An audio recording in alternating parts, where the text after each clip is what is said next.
भगवान नारायण कहने लगे कि हे देवादेव महादेव, आप चिंता न करें, उन्हीं की दो पत्नियां होंगी जो साक्षात लक्ष्मी स्वरूपा होंगी, साक्षात मां भगवती स्वरूपा होंगी, जो हर प्रकार की सुख समृद्धि, हर प्रकार के धन ऐश्वर्यों से युक्त होकर उनका उद्धार करेंगी।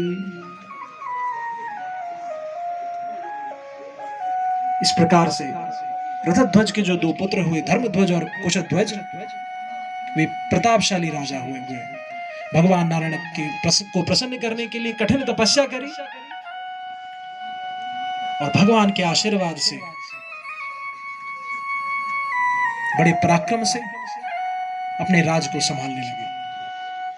कुशध्वज का विवाह रानी मालावती से हुआ और उनसे उन्हें एक सुंदर कन्या की प्राप्ति हुई। कन्या ने जन्म लेते ही वेदध्वनि लगा, ओम श्रेष्ठते लक्ष्मी शरपद्यां बहोरात्रे सर्वलोकं मयि खाणा। वेदध्वनि, इसीलिए उसका नाम पड़ गया वेदवती।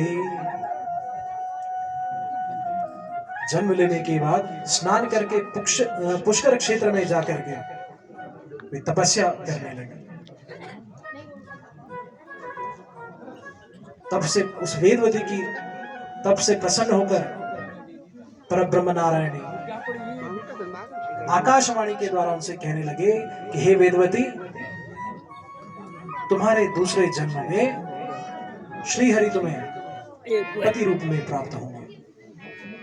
ऐसा आशीर्वाद दे करके वेदवती पुष्कर से पुनः अपने घर लौटी और अत्यंत प्रसन्न हुई कि स्वयं परब्रह्म नारायण को स्वामी रूप में प्राप्त करना, इससे बड़ी सौभाग्य की बात, इससे बड़ी बात भला क्या हो सकती है। और पुनः एक पर्वत पर जाकर के उन्हीं भगवान नारायण के चरणों का ध्यान करते हुए घोर तप में लीन हो गए। त्रेता समय की यह बात, त्रेता युग की यह बात।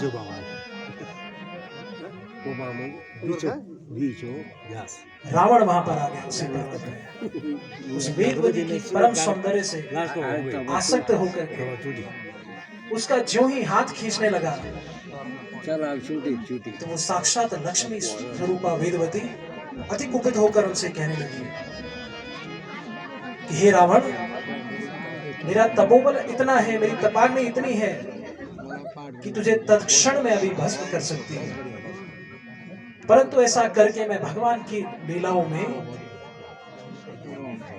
किसी प्रकार से बाधक नहीं बनना चाहती। अतएव मैं तुझे ये श्राप जरूर दूंगी कि मेरे ही कारण भविष्य में तेरी मृत्यु होगी। ऐसा कहकर के वेदवती ने अपने तपोबल की अग्नि से अपने देह का त्याग किया और वही वेदवती आज त्रेता युग में साचा कालांतरे साध्वी दोनों अपना प्रणय काल व्यतीत करने लगे।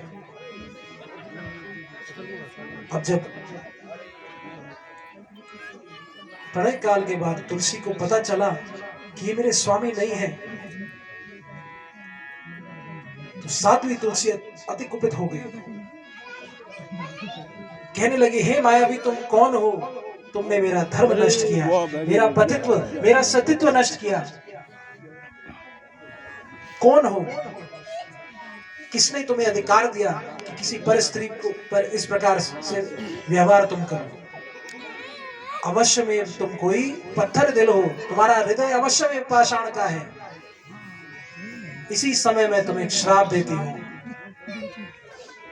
कि तुम भी पत्थर में परिवर्तित हो जाओ, तुम भी पाषाण युक्त हो जाओ, पाषाण में परिवर्तित हो जाओ। शंखचूड़ का रूप धारण किए भगवान नारायण पुनः अपने स्वरूप में लौटे। नारायण ने बतलाया कि हे देवी, हे तुलसी, ये सब मेरी ही लीला है। श्राप जो वचन तुम्हारे मुख से निकले, ये भी प्रारब्ध था, ये भी होना ही था। अब तुम इस शरीर को त्याग करके मेरे लिए लक्ष्मी स्वरूपा बन जाओगे और सदैव के लिए मेरी परम संगिनी बनकर मेरे साथ रहोगे।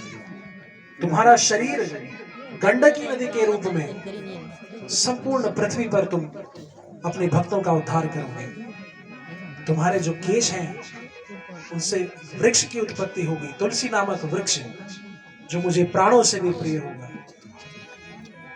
पुष्पों के मध्य तुम सदा प्रतिष्ठित रहोगे और सर्वोपरि रहोगे और मेरे सभी स्थानों में मेरी संगिनी बनकर वास करोगे। मेरा सानिध्य तुम सदैव पाओगे।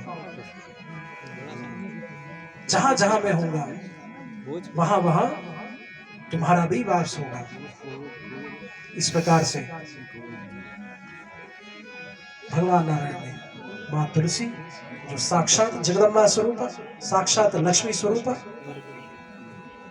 उनको तुलसी रूप में स्वीकार किया और वही तुलसी, वही जगदम्बा का स्वरूप, उसी पराशक्ति का स्वरूप, उसी भगवती नारायणी का स्वरूप वो तुलसी जिसका नित्य निरंतर हम पूजन करते हैं। एक भगवती का रूप है जो अप्रत्यक्षा है, जो निर्गुणा है, जिनको सामान्य व्यक्ति अपनी सामान्य दृष्टि से देखने में असमर्थ है, परंतु ये भगवती का सगुण रूप है, प्रत्यक्ष रूप है तुलसी का। अवश्य में वो सभी को इसका पूजन करके अपने जीवन को कृतार्थ करना चाहिए। शंखचूड़ भी जो भगवान का परम नारायण का परम भक्त हुआ, भगवान नारायण ने अपना सानिध्य उनको प्राप्त कराया। शंख जिनका पूजन करते हैं, शंख मध्ये सतम तोयम भ्रामितम केशवोपरि अंगलहन मनुष्याणाम सर्व पाप व्यपोहते सर्व कष्ट व्यपोहते ब्रह्म हत्या व्यपोहते।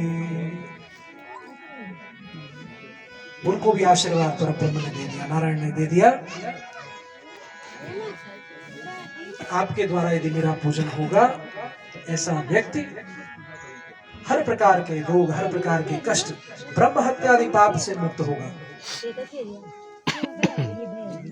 उसी योग माया की सब लीला, उसी जगदम्बा की सब लीला, उसी पर ब्रह्म भगवान नारायण की सब लीला।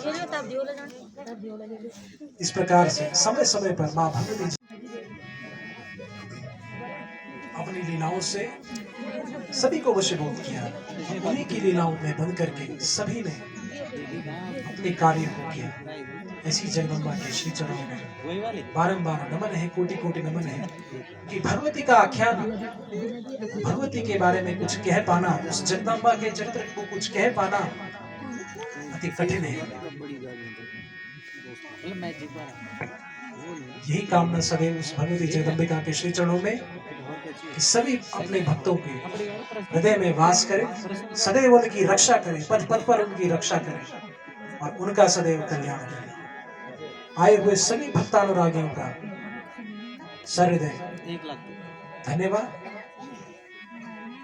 अलग अलग ग्रामों से, अलग अलग स्थानों से जो पहुंचे हैं, हमारे बीच डॉक्टर शेखर, डॉक्टर रचना जी यहाँ पर उपस्थित हुए हैं, उनका भी इस व्यासपीठ से यजमान परिवार की ओर से स्वागत एवं अभिनंदन। और इस समय अंतरराष्ट्रीय जो शूटिंग एसोसिएशन है उसके कोच द्रोणाचार्य अवॉर्डी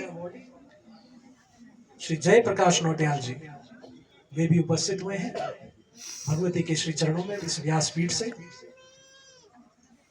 तथा यजमान परिवार की ओर से आपका भी स्वागत एवं अभिनंदन। मां भगवती आपका भी कल्याण करे।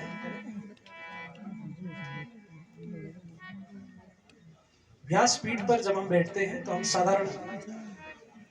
साधारण मनुष्य जब हम नीचे होते हैं तब होते हैं, व्यासपीठ से जब वचन निकलते हैं तो इस गद्दी के निकलते हैं, पीठ के निकलते हैं। वचन हमारे नहीं होते, माध्यम अवश्य में हम हो सकते हैं, पर वचन इस पीठ के ही होते हैं, इस पुराण के ही होते हैं। कई बातें इस पुराणों में लिखी, कई बातें इन वेदों में लिखी, जिनको जीवन में आत्मसात कर पाना अति कठिन है, बहुत कठिन है। बैठ करके उपदेश देना उपदेश देने के लिए ही बैठे हैं। पुराण इसीलिए है, उपदेश देने के लिए, उपदेश सुनने के लिए, किस प्रकार से कार्य किए जाए, कार्य न किए जाए। परंतु इस गति से उतर गई, जब मैं भी उन उपदेशों का स्मरण करता हूं, अति कठिन किसी मनुष्य के लिए वो है सारे उपदेशों का पालन करना। परंतु जब जीवन में कुछ ऐसे व्यक्ति मिलते हैं जिन्होंने इस पुराण के तत्व ज्ञान को अपने जीवन में जीवंत रखा है, बहुत आश्चर्य होता है, बहुत प्रसन्नता होती है। जो तत्व ज्ञान, जो तत्व की बातें पुराण कह रहे हैं, जो सार रूपी बातें पुराण कह रहे हैं, ऐसे व्यक्ति भी अवश्य में आप हम में से ही कुछ लोग होते हैं। उन्हीं में से जिनसे मिलने का सौभाग्य मुझे पूज्य गुरु जी के द्वारा मिलने का सौभाग्य मिला। पूज्य श्री प्रभात श्रीवास्तव जी जो लखनऊ से आए हैं, माँ भक्ति जगदम्बा के आनंद में भक्त वे हैं, तो उनको मैं व्यासपीठ पर बुलाने का आग्रह उनसे करूंगा कि आप जहाँ कहीं भी हैं यहाँ आने का कष्ट करें। भगवती के आशीर्वाद है। तो नैनीताल स्थान से उसी जगदम्बा के परम भक्त भक्तानुरागी श्री गोपाल पटवाल जी, श्री कान्हा शाह जी नैनीताल से